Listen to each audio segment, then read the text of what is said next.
Vamos a continuar y vamos a meternos de lleno a otros temas. Vamos a conversar con José de Chávez, investigador de la corporación y ex viceministro de Gestión Ambiental del Ministerio del Ambiente, quien se encuentra en nuestros estudios porque se presenta una investigación sobre un proyecto minero que pone en riesgo las fuentes de agua para Lima y Callao. Una situación que verdaderamente nos debe preocupar a todos, teniendo en cuenta que nuestra capital es una ciudad que vive ya bajo un permanente estrés hídrico y que poner en riesgo las fuentes de agua evidentemente nos va a perjudicar a todos. Doctor Chávez, ¿cómo está? Muy buenos días. Gracias por estar con nosotros. Buenos días. Gracias por la invitación. Un gusto estar acá. ¿En qué consiste precisamente este proyecto que pone en riesgo nuestras fuentes de agua? A ver, quizás lo primero que hay que subrayar es que, y muchas personas que vivimos en Lima no sabemos exactamente, que si bien el agua sale del caño, no nace del caño, ¿no? Y Lima y Callao, depende de una zona que está en la parte alta de la cuenca del río Rímac, precisamente en un distrito que se llama Marcapomacocha, que no está en Lima, que no pertenece a Lima, pertenece a Junín, está en el departamento de Junín, en la provincia de Yauli, y ahí se encuentra toda la infraestructura hídrica, es decir, infraestructura natural, lagunas, ¿no?, que han sido represadas de mediados del siglo pasado, pero también represas que han sido construidas.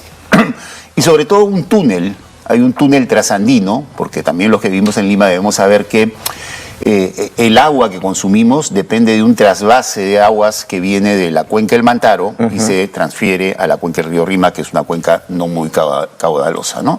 Entonces, toda esa infraestructura que maneja CEDAPAL se encuentra en esta zona, Marcapomacocha. Esto se llama el sistema Marcapomacocha, que está conformado de varios proyectos. Y lo que nos preocupa es que en medio, pero así exactamente en medio de este sistema Marcapomacocha, se pretende construir este proyecto minero, que es un proyecto de minería subterránea, de producción de cobre, zinc y algunos otros metales menores, que desde nuestro particular punto de vista, y no solamente desde nuestro particular punto de vista, sino también desde el punto de vista de CEDAPAL, y desde el punto de vista de Enel, que es otra empresa encargada del tema de la energía, que también es una zona, Lima y el país depende de hidroeléctricas, ponen en riesgo esa infraestructura que es fundamental, ¿no? Entonces, descubrimos este tema, este es un proyecto que ya tiene todo aprobado y que estaba a punto de iniciar el proceso de construcción. Hemos interpuesto una demanda de amparo para que se discuta este tema en serio, ¿no? Ahora, la primera pregunta que quisiera hacerle, doctor Chávez, es ¿bajo qué criterio se pone o se plantea un proyecto de esta magnitud en medio de un espacio que uno por lo menos consideraría que debería estar protegido, toda vez que es nuestra principal fuente de agua, la principal fuente de agua de la capital? ¿Y quiénes son los que han autorizado esto, que sería un atentado directo al consumo de agua de todos los limeños y todos los que vivimos particularmente en la capital, siendo limeños o no? Esta es una pregunta clave, ¿no es cierto? Porque creemos, y este es uno de los objetivos de visibilizar este caso, es que este caso demuestra que hay procedimientos que no están funcionando bien, ¿no? Digamos, nadie está en contra de la minería es una actividad importante, lo ha sido, va a seguir siendo una actividad importante, la minería forma parte de la matriz productiva del país, pero creo que hay que discutir en serio y a fondo dónde le conviene al Perú que haya minería y dónde no nos conviene que haya minería. Y sobre todo en un ecosistema de estas características fundamentales, estratégicos, que además a mediados del siglo pasado el Estado peruano dijo, bueno, Lima está creciendo, el Perú se está urbanizando, Lima necesita mayores fuentes de agua, hay que intervenir las partes altas de la cuenca. Cómo después de haber invertido, construido toda infraestructura, se nos ocurre que el Estado peruano también tome una decisión de colocar un proyecto minero.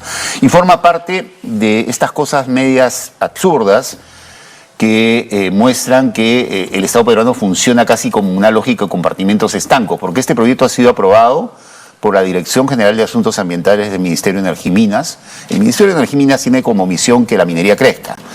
Este proyecto ha pedido la opinión de, por ejemplo, la Autoridad Nacional del Agua, la ANA, ¿no? Que es una institución que debería preservar las fuentes de agua, pero que en este caso solamente se preocupó sobre el tema del proyecto minero, el acceso al agua y el impacto que podría tener en la zona de influencia directa, que es la parte alta, pero no vio lo que podía pasar en toda la cuenca y no vio, y lo ha reconocido así, en el proceso que estamos siguiendo, la demanda de amparo que estamos siguiendo, no vio el impacto que podía tener en toda la cuenca y sobre todo en el abastecimiento de más de 11 millones de personas que vivimos en Lima y Callao. Entonces, es un caso que creo que demuestra que todavía en el Perú tenemos que hacer mucho en desarrollo de institucionalidad ambiental, en regulaciones, para encontrar esos equilibrios que están haciendo falta, ¿no? Pero, y digamos, este proyecto que se llama el proyecto Ariana, si no me equivoco, ustedes, digamos, lo han investigado profundamente. Y digo ustedes porque son una serie de autores que incluso esta investigación ha terminado en un libro, ¿verdad? En una publicación de la cual usted es parte. Y también están Marisa Glave, Ana Neira y Paul Maquet, quienes han además sistematizado, ¿no? O sintetizado todo lo que significa todo este caso. Coméntenos un poco sobre esta publicación y sobre todo sí, sobre la investigación. Ese es el libro, y efectivamente, como bien señala, ¿no?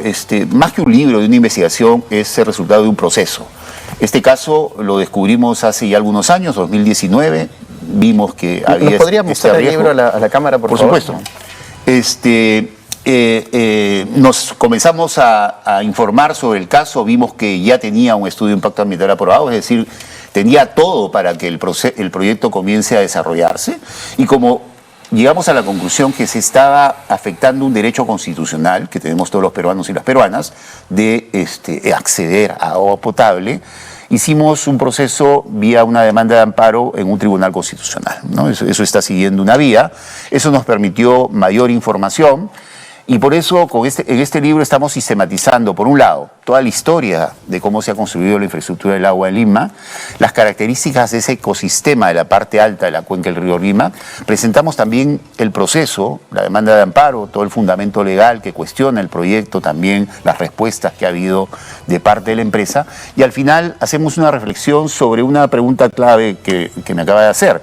Es decir, ¿qué está funcionando y qué le falta y qué no está funcionando y qué le falta a un país como el Perú, donde, repito, la minería es importante, desarrollar en materia de institucionalidad, en materia de legislación, en materia de normativa, en materia de capacidades para que este tipo de casos no ocurra?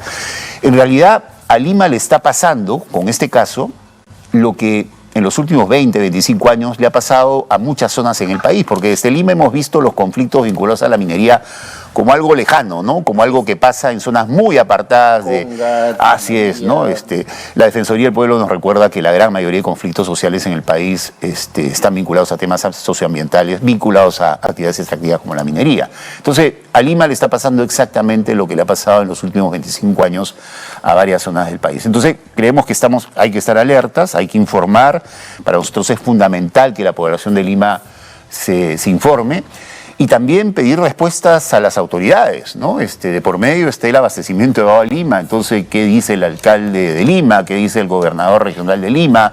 ¿Qué dice el Ministerio del Ambiente? Es decir, este caso creo que pone sobre la mesa la necesidad de discutir estos temas a fondo y con mucha seriedad y con mucha rigurosidad, ¿no? Ahora, es importante que el público también entienda de que, como usted bien ha dicho, la minería es importante, es una pieza importante dentro del motor productivo de la sociedad. Yo creo que nadie puede estar en contra de la minería mientras ésta sea responsable, pero ¿cómo conciliamos precisamente el tema de minería con recursos, y recursos tan importantes como recurso hídrico en este caso?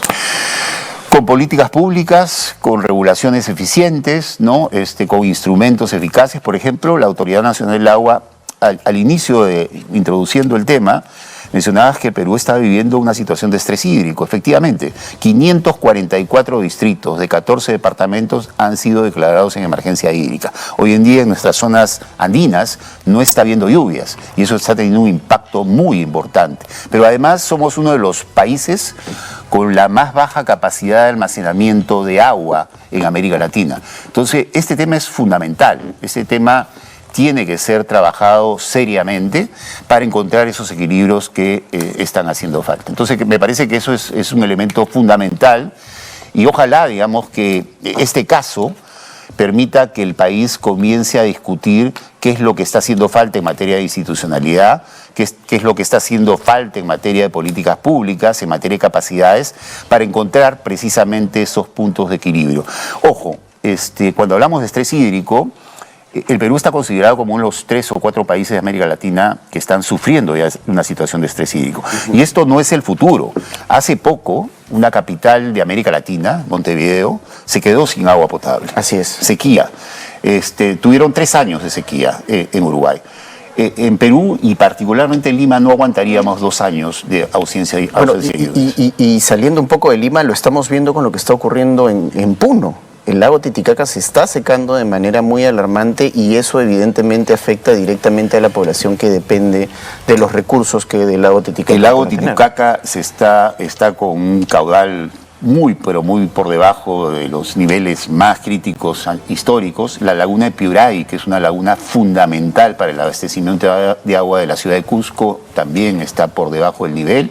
Y en estos días un sector importante de la ciudad de Cusco se va a quedar sin agua. Es decir, estamos viviendo una situación de estrés y por eso decía, 544 distritos de 14 departamentos han sido declarados en emergencia hídrica. Y las lagunas que abastecen de agua a Lima están más o menos a 30% de lo que deberían tener en esta época del año, ¿no? Se está produciendo por estos días un congreso del CEPLAN, lo conversábamos precisamente un poco más temprano con nuestro asesor científico Ricardo Boll. Ese es un espacio, por ejemplo, en el que podríamos hablar de estos temas, en el que podríamos exponer esta situación, en el que podríamos llegar a consensos o por lo menos ponerlo a debate dentro de la arena pública. Debería ser, ojalá que eso ocurra. El problema es que el CEPLAN es una institución dentro del Estado peruano que forma parte además de la presidencia del Consejo de Ministros que no tiene el peso que debería tener. Yo creo que la palabra planificación ha sido casi vista como una mala palabra en los últimos 20, 25 años, pero los mensajes que